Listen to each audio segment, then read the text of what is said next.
잖아요. 그러니까 두 엘리트가 어떻게 존재할 것이냐라고 하는데, 첫 번째는 이제 신좌파. 여기서 이제 알베르토 마르쿠제로 시작되어진 신좌파 운동. 이게 이제 프랑크푸르트부터, 독일로부터 시작돼서 이루어지고 있는 그런 영향입니다. 근데 저는 여기서 이제 이 셰퍼가 이거는 조금 아직까지 보지 못했던 거. 왜냐면 아마 일찍 돌아가셨으니까. 근데 신좌파의 영향력은 지금도 거세고 있다. 예를 들면 우리가 아는 신좌파 운동에서 나오는 게 반문화 운동을 얘기하는 거예요. 오늘날 얘기하면 젠더 운동이나 인권 운동이라든지 주디스 버틀러가 말한 성혁명 운동이라든지 이런 것들이 신좌파에서 이제 시작된 운동이었어요. 그러니까 그렇게 생각을 한다고 한다면 영향력이 세지 않았다라고 하는 평가는 조금 유보돼야 되고, 오히려 포스트 모던이, 왜냐하면 셰퍼는 포스트 모던 사회를 예견했지 포스트 모던 사회를 보지 못했어. 그게 이제 한계고, 그러니까 포스트 모던 사회가 어떻게 전개되어지고 어떻게 지금 우리 사회가 이렇게 무너지고 있는지를 사실 이제 보지 못했던 거고, 반면에 당시에 이제 자본주의적인 상황에서 미래 사회를 추구하였던 이 정치적인 정치적 사회학적 엘리트에 대해서는 좀 더 강조했던 것 같아요. 왜 그러냐면 아마 그런 시대가 기술의 발전과 산업의 발전이 되어지면서 점점 사회 구성원들을 하나로 이렇게 엮어서 인도해 가는 그런 영향력들이 전문가들에게 더 있다라고 판단한 것이 이제 셰퍼의 생각인데, 오늘의 관점에서 보면 이제 둘 다 의미가 있지만,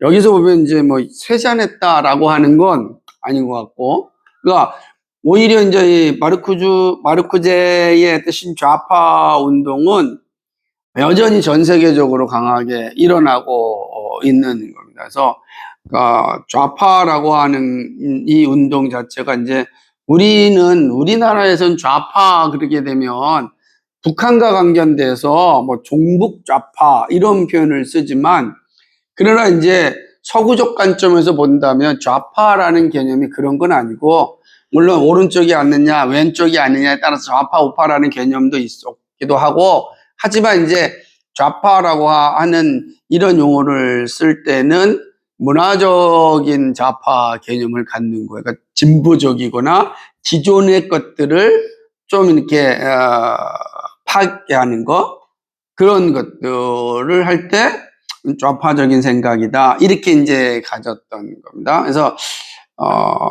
이거 이제 이데올로적인 관점에서 보면은 오늘날 우리나라에서 진행되고 있는 좌파는 사실은 잘 안 보여요, 실질적으로. 그러나 이제 이 문화적인 관점에서 볼 때 이게 반문화 운동의 핵심이었기 때문에 그런 측면에서 좌파다라고 하는 개념을 갖게 됐는데, 저는 이 영향력이 지금 가장 피부적으로 다가오고 있다. 세잔했다는 거, 그 당시에 잠깐 독일에서는 죽었는지 모르지만 다시금 이게 부활한 게 아닌가라고 생각을 합니다. 두 번째가 뭐냐면은 존 케네스 갈브레이스라고 하는 이 경제학자가 세운 이게 이런 겁니다. 지식인 엘리트, 그러니까 전문가 엘리트를 이제 강조하는 거예요. 그러니까 갈브레이스는 정부와 지식인으로 구성된 엘리트를 제안했는데, 1975년에 2,000명의 미래학자들이 워싱턴시에서 세계 미래학회 두 번째 총회로 모였습니다. 오늘날은 미래학이라는 게 많이 발전됐지만 1975년 때면 2회째였어요.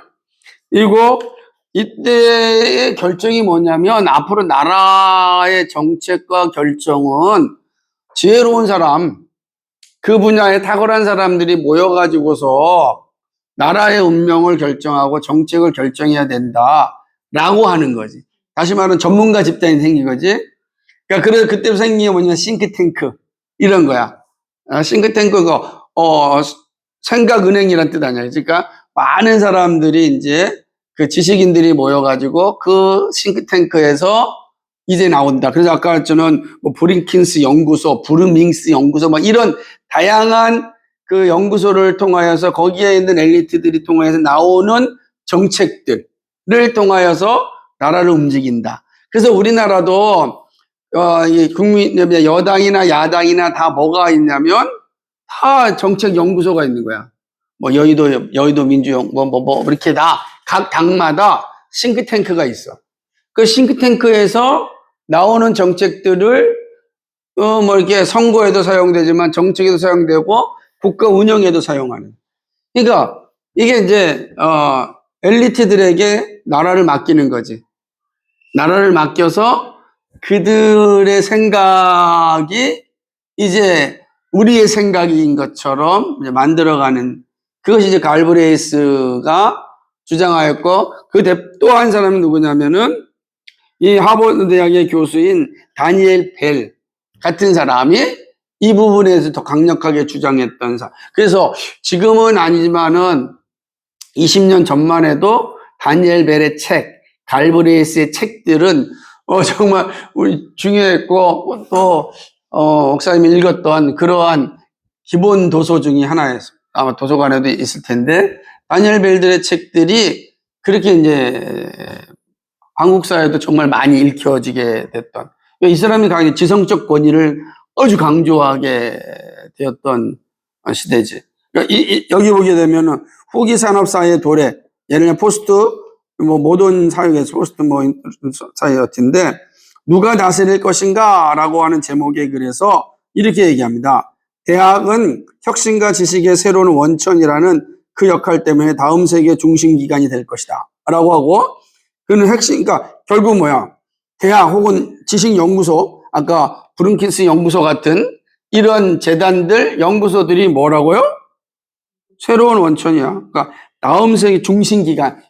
그러니까 이 75년도 요때 이야기했으니까 지금 몇 년 됐어?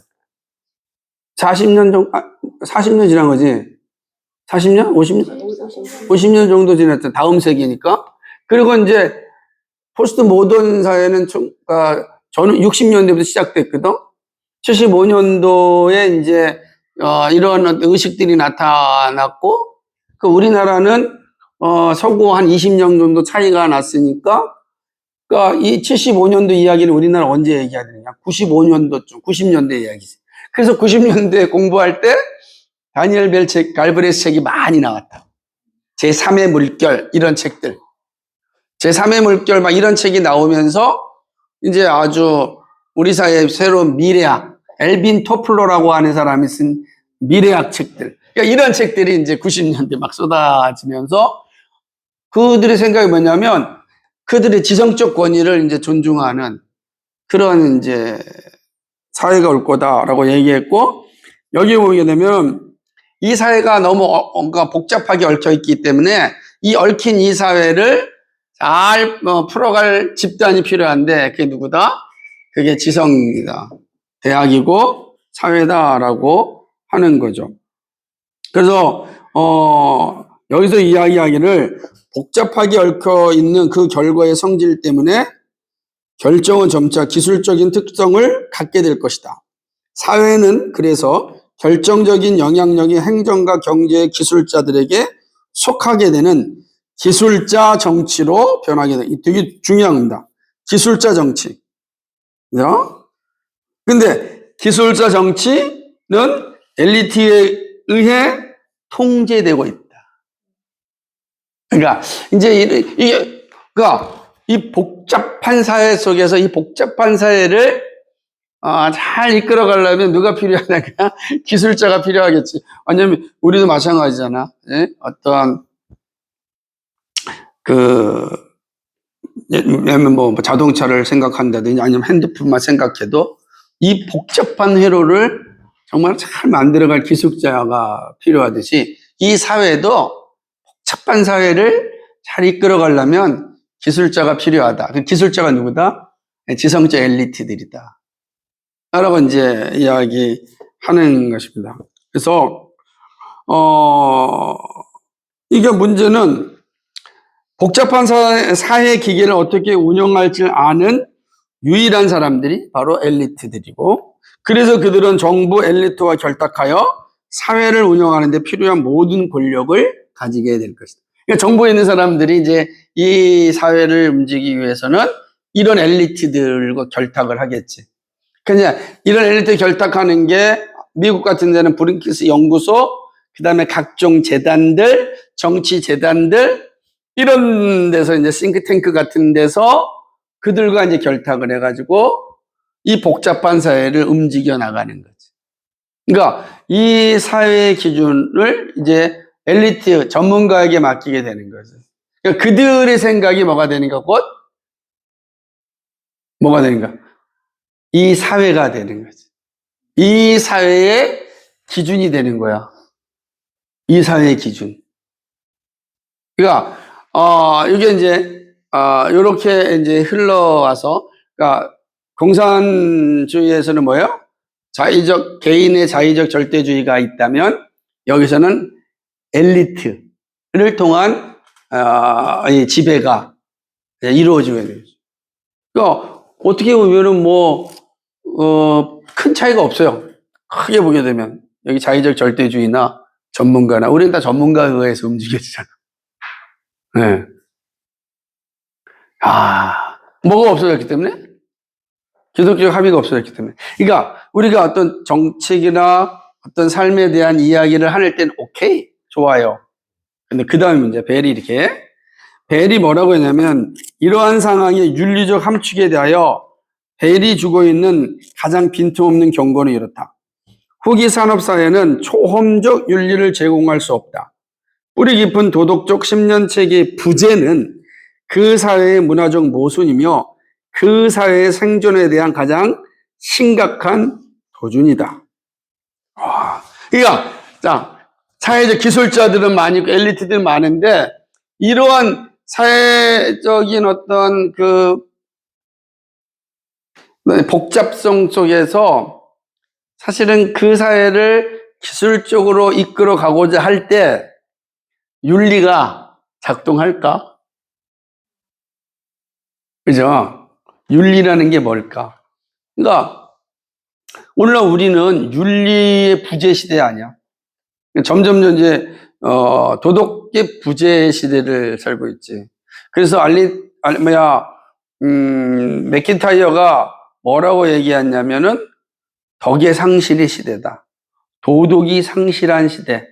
그러니까 우리 사회를 진단할 때 덕의 상실, 도덕이 상실되었다. 그러니까 도덕이 상실된 시대의 모습이 어떤가? 이게 이제 여러분 맥킨타이어 그 덕의 상실이라는 책은 되게 중요합니다. 그래서 한번 꼭 읽어봤으면 좋겠지만 쉽지는 않을 겁니다. 혹시 여기 있는지 모르겠습니다.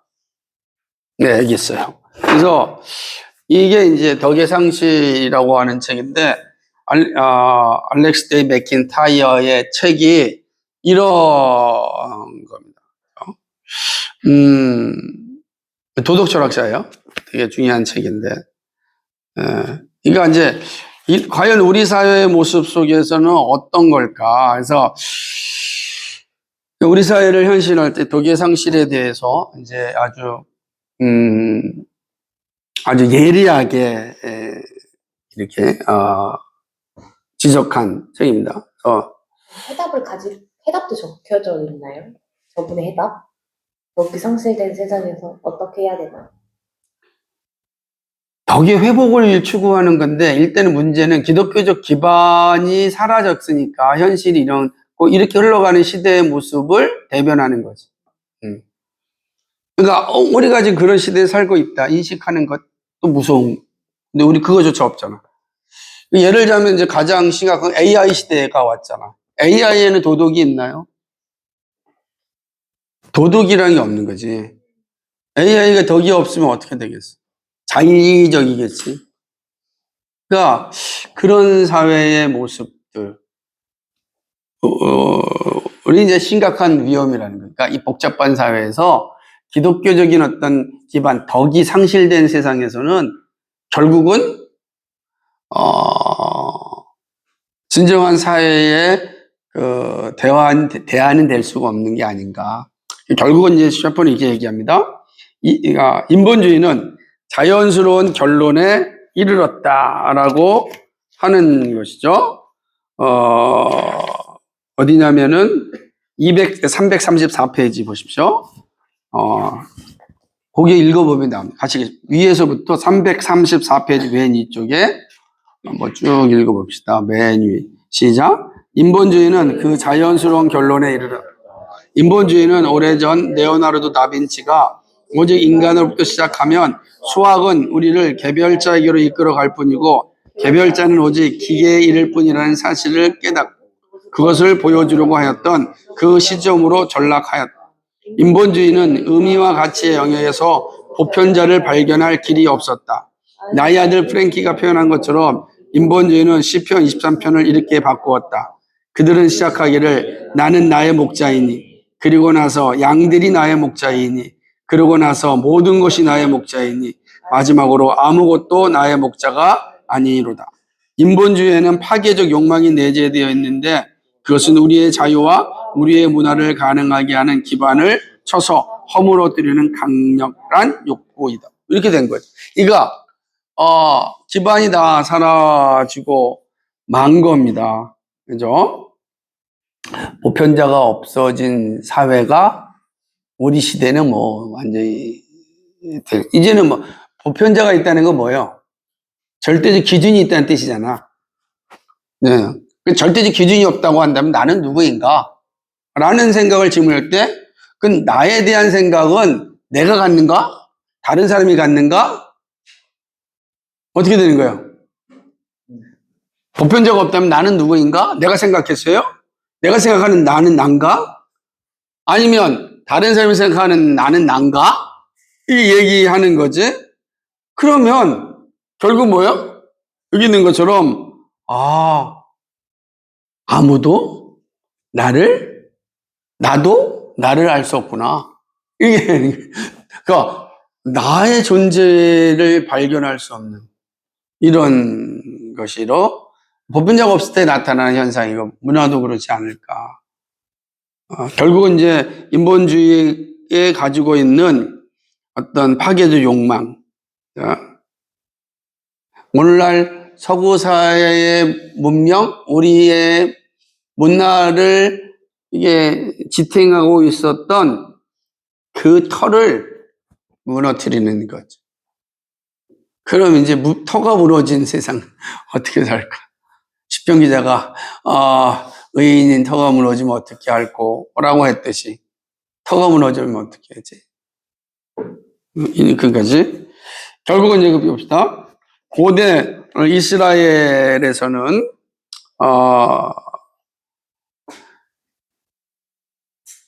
국가가 하나님과 성경에 주어진 하나님의 진리와 명령에서 멀어졌을 때 선지자 예레미야는 그 도시에 죽음이 있다고 외쳤다. 그렇잖아. 이해가 되죠? 이 당시 외친 거지. 그러니까 예루살렘에서 벌어진 물리적 죽음뿐만 아니라 더 광범위한 죽음도 언급하고 있었다. 그 당시 유대교 사회는 하나님이 성경을 통해 그들에게 주셨던 것에서 멀어졌기 때문에 그 성읍에는 죽음이, 즉 전 문화와 전 사회에 죽음이 있었던 것이다. 그러니까 이스라엘에서 결국은 뭐냐면 하나님의 진리와 명령에서 멀어졌을 때 에레미야는 죽었다. 그래서 눈물을 흘린 거지. 통곡한 거, 애가를 불렀다고. 슬픈 노래를 부른 거지. 하나님이 없으니까. 그럼 단순히 물리적으로 이스라엘이 무너진 것뿐만 아니라 문화적으로도 죽은 거야. 문화적으로도. 그지? 근데 우리 시대에는 이제 사회학적으로 사람이 자신에게 무질서하지 않은 자유의 가능성을 주었던 그 기반을 파괴해버린 거지. 니체로부터 시작해서 기반을 아예 파괴. 그러니까 우리가 자유화할 수 있다는 거는 자유라고 하는 인간의 존엄성이라고 하는 기반을 가지고 있었기 때문에 자유가 있었다. 우리 기반 하나님 형상이고 하나님이 절대적 기준을 가진 이 사회, 하나님의 뜻에 따라 섭리에 따라 움직이는 이 우주 가운데 내가 살고 있다. 이것이 되게 중요한 가치였는데 이 기반을 무너뜨려요. 우리 사회는. 나는 누구인가를 이제 찾기가 어려워진 파편화된 인간. 그래서 포스트 모던이 가져온 끔찍한 것 중에 하나가 파편화거든. 인간의 파편화, 역사의 파편화, 다 파편화. 가족도 파편. 이걸 해체라 그래. 해체화시키는 이 모습들이 있는 거죠. 그래서 인본주의자들은 하나님의 지식과 하나님이 침묵하지 않으시고 성경에서 그리고 그리스도를 통하여 말씀하신 지식을 파멸하기로 결정하였다. 그들은 가치의 죽음이 그런 지식의 죽음과 더불어 찾아올지라도 그런 일을 하기로 결정하였던 것이다. 이 끔찍한 거 아니겠어요? 그러니까 다시 말하면 다시 성경에서 말씀하셨던 그 절대적 기준이라는 그 지식을 다 이제 포기한 거지. 그러니까 그 기반을 파결하였을 때 결국은 그러니까 그리스도를 아는 지식, 하나님을 아는 지식이 파괴되었을 때 그 하나님의 지식 위에서 나라고 하는 가치가 있었는데 그 그리스도라는 지식이 사라지면서 뭐도 사라진 거예요? 나와 삶과 문화와 인생에 대한 가치도 같이 사라진 거지. 왜 살아야 되느냐라고 할 때 살아야 되는 가치가 빈약하거나 사라진 거지. 그래서 앞선 세대는 뭐야? 개인적 평안과 풍요라는 빈약한 가치 이에 살았던 거지. 아니면은 그냥 살아요. 왜 살아? 그냥이요. 그냥 산다는. 그냥이라고 하는 아주 우리 인생이 그냥 사는 거야. 가치가 없어지는 거야. 하나님이 이렇게 만드시지 않았는데. 왜냐면 그 기반을 없애면 내가 왜 살아야 되지? 가치가 사라진 거죠. 보편자가 사라지면 개별자가 사라지는 거야. 다 그런 거지. 그래서 여러분 입양을 한 친구들 외국으로 그래서 부모를 막 찾으려고 그러잖아. 왜 그럴까? 대부분 뭐냐면 내 생각에 뿌리라는 걸 이게 기반을 얘기하는 거야. 찾아서 뭐 하겠다는 거야. 내 삶에 대한 가치를 확인하고 싶은 거지.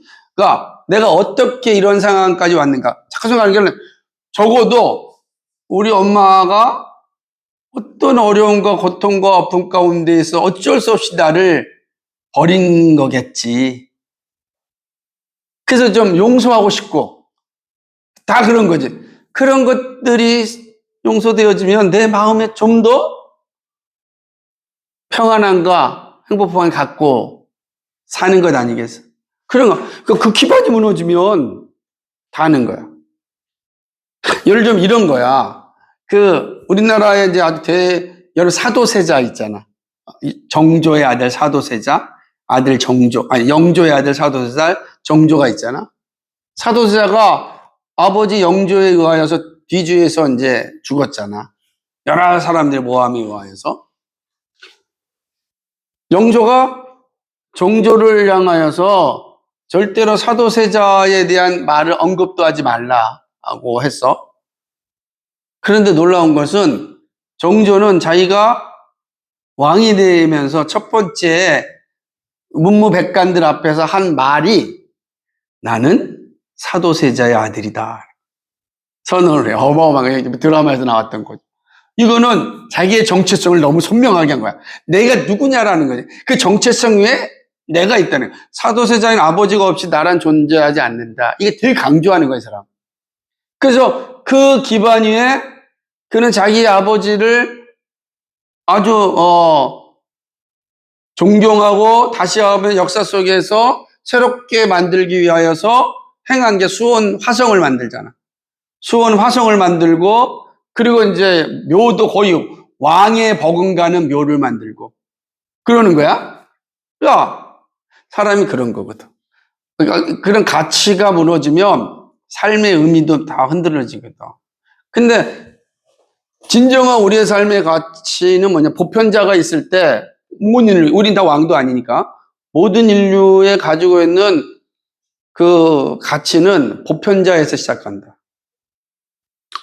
그러니까 예수 믿는 우리들이 얼마나 위대하고 좀 대단하냐면, 우리는 이런 기반 위에서 살아가는 거야. 그래서 믿음의 선배들이 왜 사느냐 할 때, 하나님을 영화롭게 하며 그를 영원토록 즐거워하기 위함입니다 라고 하는 게 아무것도 아닌 것 같지만 어마어마한 선언이거든.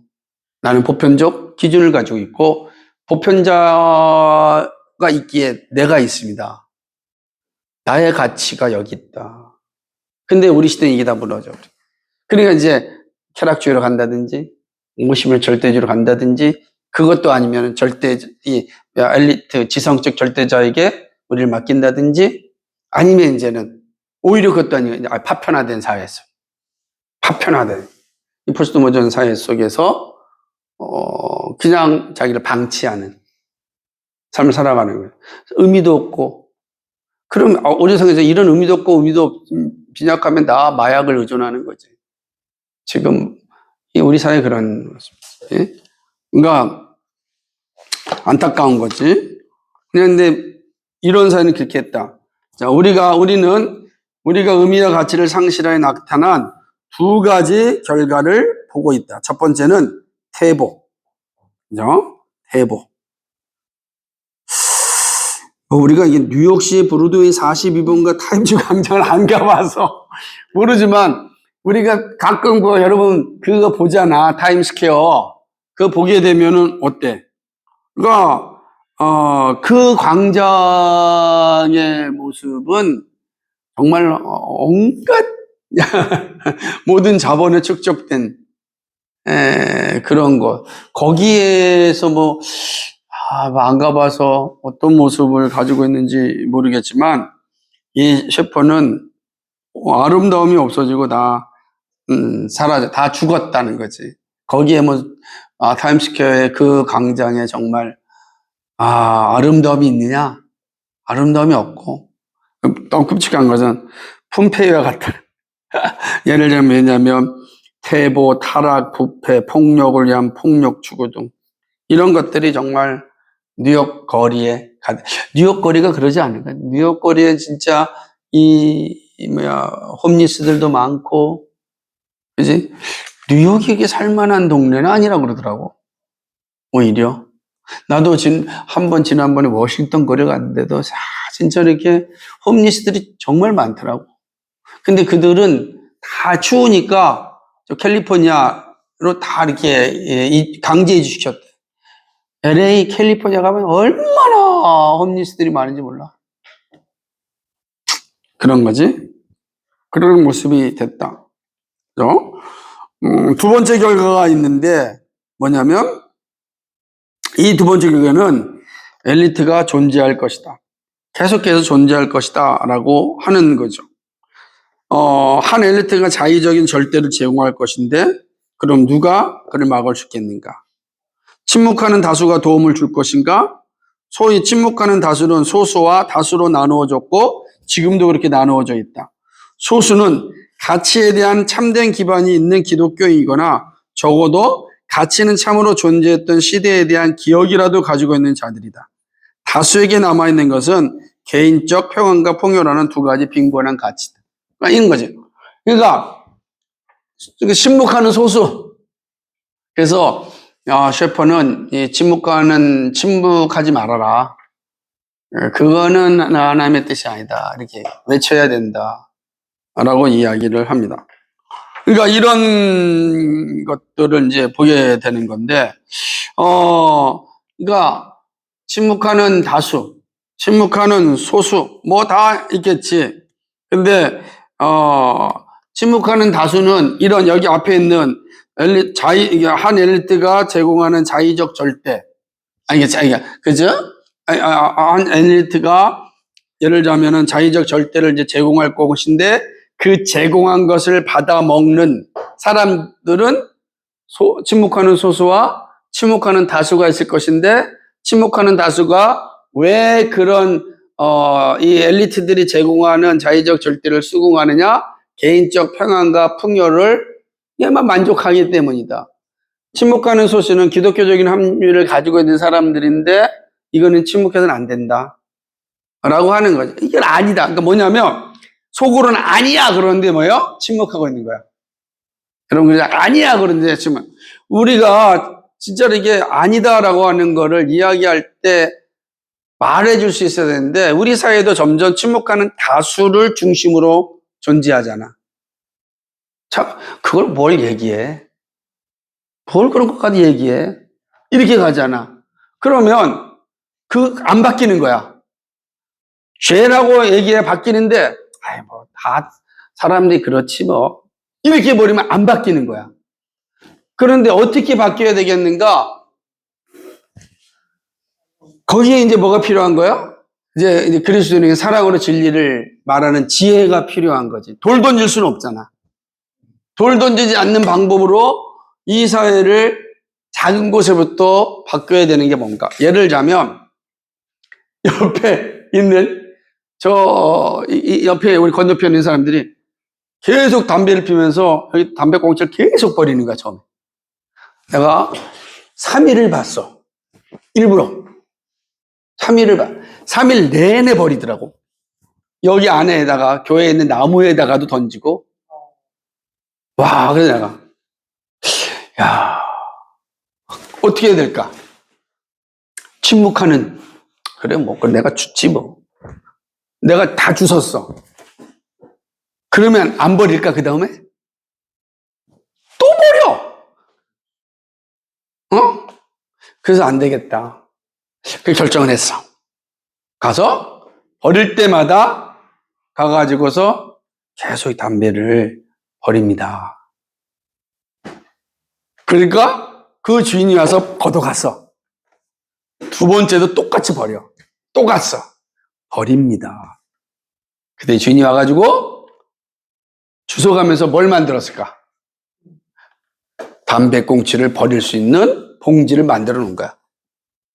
그런데도 불구하고 10명 중에 8명은 그나마 버려. 2명은 또 버려. 이쪽에. 내가 보는 거지.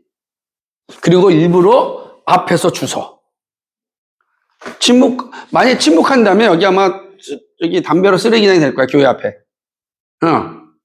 주술 이유가 없잖아. 그러니까 우리가 볼 때는 이때 지혜가 필요한 거야. 그래 침묵하는 것이 만약에 귀찮아. 뭐 저거 버려도 귀찮다. 이게 그게 나한테 큰 피해 주지 않잖아. 담배 쪽 있는 게 나한테 피해 줘 안 줘? 별로 안 주거든. 그냥 그런 사이는 아니라는 거지. 그걸 얘기하고자 하는 거야. 그러므로 그거 보자. 그 밑에 보면은 이제 읽겠습니다. 어떻게 보면은 335페이지 마지막 단락이에요. 한동안 우리가 아주 많이 들은 적이 있는 거입니다. 침묵하는 다수가 도움을 줄 것인가? 그거 봤죠? 그 다음 단락 넘어서 이제 마지막 336페이지입니다. 같이 읽겠습니다. 시작. 사람들은 그런 가치를 가지고도 자신의 자유를 위해 일어설 것인가? 그들은 자신들의 개인적 평안과 번영이 유지되고 도전받지 않는 한 상품들이 공급되는 한 한 발 한 발 조금씩 자신들의 자유를 포기하지 않겠는가? 젊은 세대와 늙은 세대의 생활 양식은 다르다.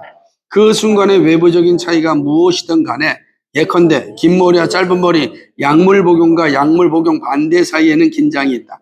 그러나 그들은 사회학적으로 서로 돕고 있는데 이는 두 세대가 모두 개인적 평안과 풍요라는 가치를 품고 있기 때문이다.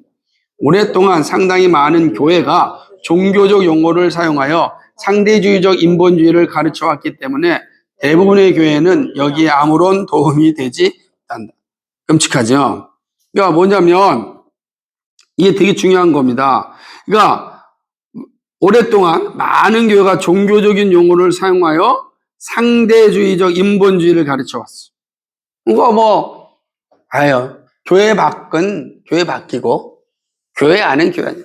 우리가, 우리의 신앙은 교회 안에서 있는 거죠. 교회, 월요일은 우리와 상관없고, 주일만 우리가 신앙생활 하면 되는 거예요. 그래서 성환이는 주일만 그리스도이냐? 아니지. 그런데 불구하고 우리는 주일 밖에, 월요일부터 금요일, 토요일까지 어떻게 살아도 큰 관심이 없어. 주일만 우리가 신앙생활 하면 돼. 그러면 뭐, 아무런 얘기할 필요가 없는 거지. 그렇게 되는 겁니다. 그러니까 재밌는 거 이겁니다. 근데 셰퍼가 이렇게 표현합니다. 같이 읽겠습니다. 시작. 침묵하는 다수 가운데 다수가 젊거나 늙었거나 상관없이 자신들의 생활 양식에 위협받지 않는 한 자신들의 목소리를 높이지 않고 자유의 손실을 계속 당할 것이라고 나는 확신을.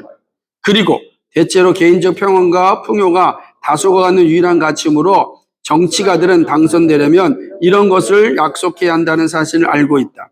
정치는 주로 이상의 문제가 되어 개인적 평안과 풍요라는 사탕발림으로 선거 국민에게 제공하는 문자가 되고 말한다. 그들은 사람들이 이런 것을 가지고 있는 한 적어도 이런 것들의 환상만을 가지고 있는 한 목소리를 높이지 않을 것을 알고 있다. 인 거지. 그러니까 뭐 개인적 평안과 풍요만, 예를 들면 우리 교회 앞에 보도부물만 깨끗이 깔면 다른 사람들이 어떻게든 관심이 없는 거야. 우리 전혀 그러잖아. 그러니까 우리 한번 생각해 봐야 된다는 거지. 그게 옳은가? 그러니까 우리가 정치적 선택을 할 때도 이게 공공선에 대한 바른 지식을 가지고 있는가를 보는 게 필요한 거야. 그러니까 오로지 내 개인적 만족과 풍요만을 위해 사는. 그래서 예를 들자면 우리 교회 동네에 국회의원을 뽑는다 할 때 그 사람이 정말 지역을 잘 섬길 수 있는 사람인가? 동시에는 공적으로 이 역할을 잘 감당할 수 있는 사람인가를 잘 보는 것이 필요하다는 뜻이지. 에이, 누가 되든 똑같아? 이것은 누가 원하는 거야? 그거는 바로 엘리트들이 원하는 거야. 누가 해도 똑같아. 근데 뭐야? 내가 하면 잘해. 이게 딱 사탕 발림을 주고 넘어가는 거지. 그지? 그러지 않다. 그러니까 우리는 이런 것에 저항할 수 있는, 다시 말하면 목소리를 높여야만 우리의 자유를 유지할 수 있는 거지. 마지막입니다. 에드워드 기본은 노마 제국의 쇠퇴와 멸망, 꺼졌네. 노마 멸망에서 이거 되게 중요합니다. 5가지 특징을 노마 말기에 나타난다고 말하고 있는데 같이 있습니다. 첫째, 쇼와 사치의 애호. 둘째로 아주 부유한 자와 아주 가난한 자의 넓어지는 간격. 셋째로 성리에 대한 집착. 넷째로 예술에서 독창성을 가장된 기형성, 창조성 향하는 열정주의. 5째, 국가를 떠나려는 요구와 그것이다. 근데 이거 아주 친숙하게 들리지 않아? 그지? 너무 친숙하지? 다시금 노마에서 다시 노마로 가고 있는 게 아닌가. 우리가 소득 격차가 있어서 양극화가 심해지고 있고, 예술에서 독창성을 가장한 기형성이 너무 많이 나타나고 있고, 그리고 뭐죠? 아주 문제는 성적인 이런 타락이 만연되어져 있는 거지. 그리고 풍요에 대한 고조되는 이런 모습들. 우리처럼 국가를 떠나려고 헬조선 이런 뜻이. 이거 보면은 야, 1세기의 로마인데, 아니 이게 또 20세기 후반의 미국 사회, 서구 사회였다면 오늘 21세기의 우리 사회를 보는 기분 같지 않아? 에드워드 기본이 말한 게 21세기에, 그러니까 20세기의 미국 사회가 이랬다고 봤는데 21세기에 우리도 이 말에 크게 차이가 없다고. 우리 사회가 이렇다. 우리 사회가 현재 이렇다라는 걸 인식하는 게 이게 중요하다. 자, 오늘 이제 여기까지 하고 질문은 이제 끝난 다음에 받도록 하겠습니다. 다음 주는 이제 조작과 새로운 엘리트, 그러니까 조작이 일어난다. 문제는 엘리트들이 조작이 일어나. 그지? 그럴 때 우리는 어떻게 살 것인가를 공부하겠습니다. 이상입니다.